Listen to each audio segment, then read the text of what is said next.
Welcome to the story of America. Hello, my friends. Today we begin a fascinating journey through the history of the United States of America. This is a special lesson for listening and speaking practice, and I promise to make it easy, fun, and interesting. By the end of this series, you will know everything about America, its discovery, its struggles, its people, and why it is one of the most powerful countries in the world today. Let's start with the big question. How did it all begin? Who discovered America? A long, long time ago, around 15,000 years ago, Native American tribes lived on this land. They were the first people to call America home. These tribes were hunters and gatherers who traveled across a land bridge from Asia to North America. They lived in harmony with nature, growing crops, hunting animals, and building unique cultures. But the story of America, as we know it, starts much later. In 1492, an Italian explorer named Christopher Columbus set sail. He was looking for a new route to Asia, but instead he landed in the Americas. This journey was funded by the King and Queen of Spain, Ferdinand and Isabella. Columbus thought he had reached India, so he called the native people Indians. However, Columbus wasn't the first European to reach America. Nearly 500 years earlier, the Vikings, led by Leif Erikson, landed in what is now Canada. But their settlements didn't last long, so Columbus is often credited with discovering America because his journey brought European attention to the continent. The European rush after Columbus, more explorers came from Europe. Spain, France, England, and other countries sent ships to claim land in the New World. Spain focused on South and Central America, where they found gold and silver. England and France started building colonies in North America. These European settlers brought many changes to the land and its people. They introduced new foods, animals, and technology. But they also brought diseases, which sadly killed many Native Americans. This was the beginning of a very complex and painful relationship between the settlers and the native people. The first colonies. In 1607, England established its first permanent colony in America called Jamestown in Virginia. The settlers faced many problems, harsh winters, disease, and lack of food, but they survived. Soon, more colonies were formed, and people from Europe began moving to America for a better life. One of the most famous groups was the Pilgrims, who came to America in 1620 on a ship called the Mayflower.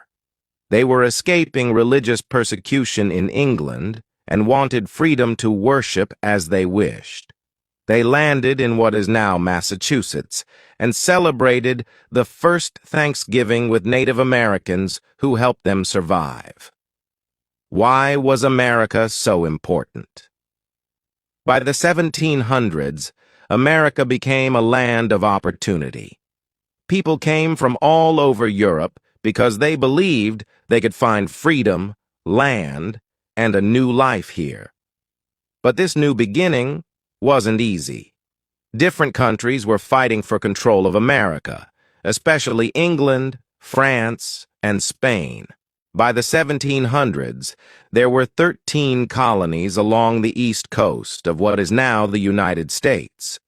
These colonies were divided into 3 regions. 1. New England colonies, like Massachusetts and Connecticut. These colonies were known for their forests, fishing, and small farms. People here often worked together as communities.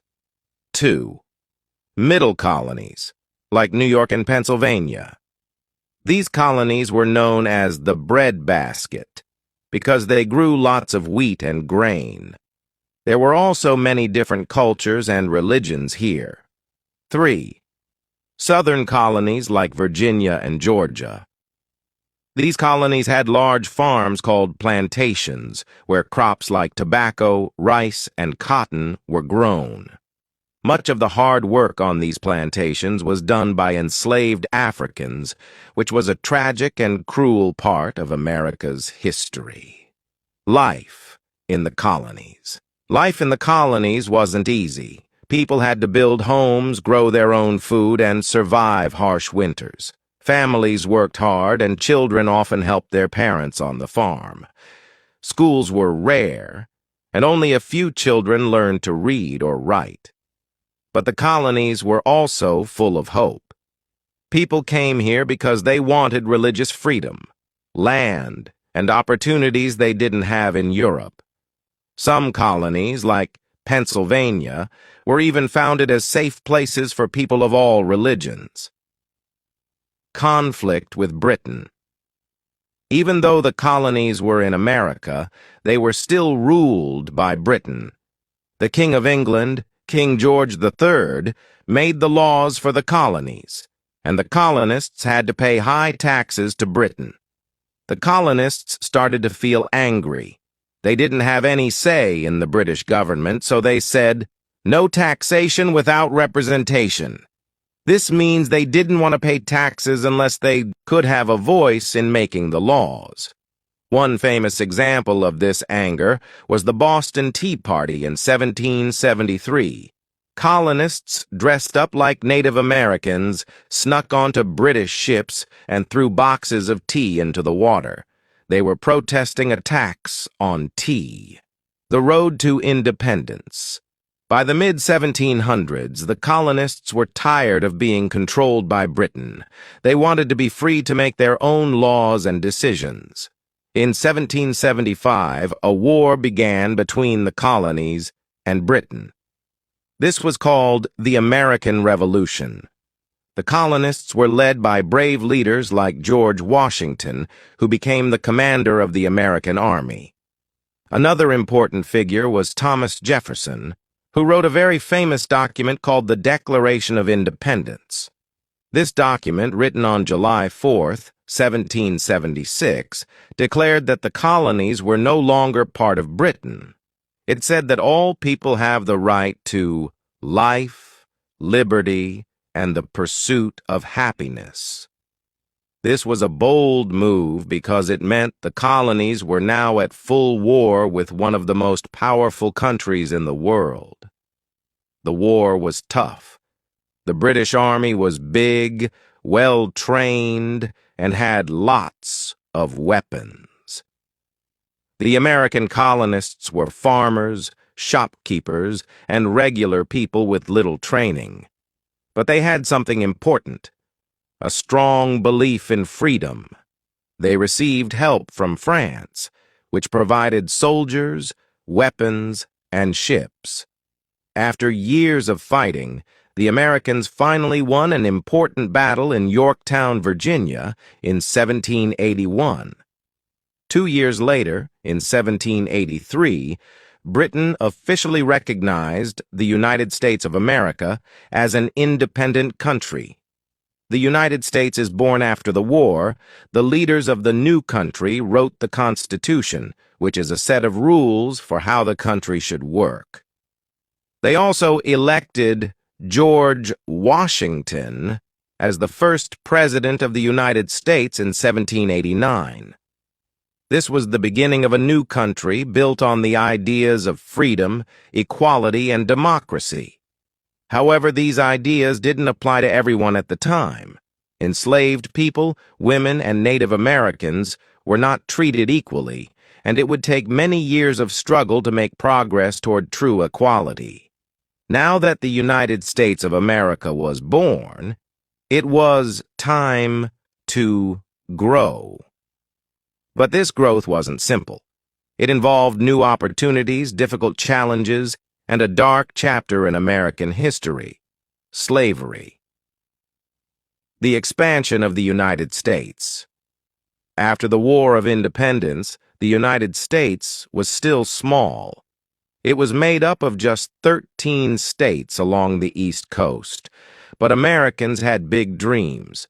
They wanted to expand westward and explore the vast lands of North America. In 1803, something extraordinary happened. President Thomas Jefferson bought a huge piece of land from France.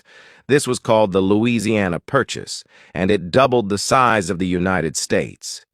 This land stretched from the Mississippi River to the Rocky Mountains and opened up endless opportunities for farming, trade, and exploration. To learn more about this new land, Jefferson sent two explorers, Lewis and Clark, on a journey. With the help of a Native American woman named Sacagawea, they traveled across rivers, mountains, and plains, mapping the land and meeting Native American tribes. The push westward. The idea of moving west became known as manifest destiny. Many Americans believed it was their destiny, or fate, to spread across the entire continent. Families packed their belongings and traveled in covered wagons to find new homes in the West. They faced many dangers, like harsh weather, wild animals, and difficult terrain. However, this expansion wasn't fair to everyone. Native American tribes were forced off their lands and pushed onto reservations. This led to many conflicts and a deep sense of loss for the native peoples, whose way of life was forever changed. The rise of slavery. As America grew, so did its economy.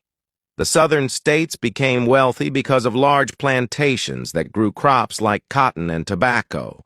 But this wealth came at a terrible cost. The plantation owners used enslaved Africans to do the hard labor. These enslaved people were kidnapped from their homes in Africa and brought to America under horrifying conditions. Slavery was a brutal system. Enslaved people were treated as property, not as human beings. They worked long hours in the fields, often under the scorching sun, and lived in terrible conditions. Families were torn apart, and enslaved people had no rights or freedom. A divided nation. By the mid-1800s, America was divided into two regions with very different views on slavery. The North. Most people in the North believed slavery was wrong. They wanted to end it and give everyone a chance to live freely. Many Northerners worked in factories or owned small farms, so they didn't rely on enslaved labor. The South. The Southern economy depended on slavery. Plantation owners argued that their wealth and success would collapse without enslaved workers. This disagreement grew stronger and stronger. People in the North and South started to feel like they were living in two completely different countries. Many brave individuals fought against slavery. Some of the most famous were the abolitionists, who worked to end slavery in America. One of the most inspiring figures was Harriet Tubman, an escaped slave who became a leader in the Underground Railroad. This wasn't a real railroad, but a secret network of people and places that helped enslaved people escape to freedom in the North. Another important figure was Frederick Douglass, a former slave who became a powerful writer and speaker. He shared his story with the world and showed the horrors of slavery through his words. Books also